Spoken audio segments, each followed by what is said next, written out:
Y yo como mujer le digo, Juan Camilo, no es que una mujer tenga que llegar a ser presidenta por el simple hecho de ser mujer, pero se pregunta uno qué es lo que pasa que no se logra romper ese techo de cristal.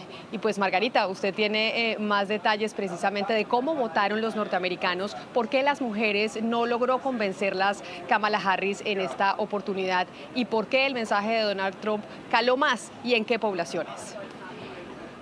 Camila, es interesante el análisis porque en efecto las encuestas no previeron la gran diferencia y el gran favoritismo que tenía Trump en diversos grupos poblacionales, pero sí tenían más o menos mejor estudiado y mejor anticipado ese comportamiento, aunque no las dimensiones. Veamos, efectivamente, los hombres que constituyen el 47%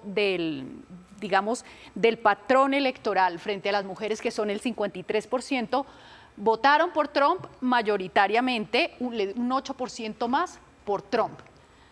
Es decir, que además los republicanos ganaron un 2% de terreno en relación con las elecciones anteriores. Kamala Harris, un 10% de mujeres votaron más por Kamala Harris que por Trump.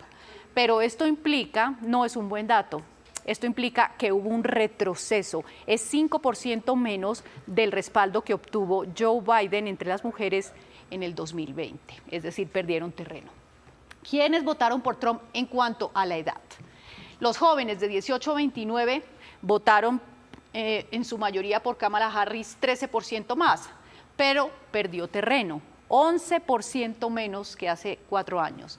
Los de 30 a 44 votaron 5% más por Kamala, pero ahí también perdieron un 1% de respaldo. Aquí está la gran franja, 45-64, que respaldó a Trump, entre 45 y 64 años. Un 8% más por los republicanos, un avance del 7% en relación con el 2020. Y en la población de 65 años o más, Kamala logró crecer un poco, la respaldaron mayoritariamente a ella por un 1%, pero los demócratas avanzaron en esa población 6%. Y finalmente, en cuanto a la raza, que este tema es bien interesante, los blancos votaron mayoritariamente por Trump, un 12% más, pero Trump perdió terreno entre los votantes blancos, un 5%.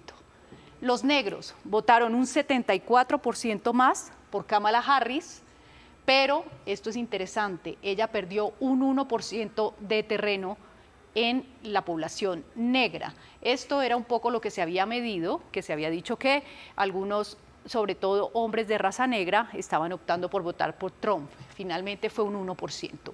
Acá tenemos los latinos, es importante, votaron un 8% más por Kamala Harris, pero esto fue un retroceso brutal entre la población latina.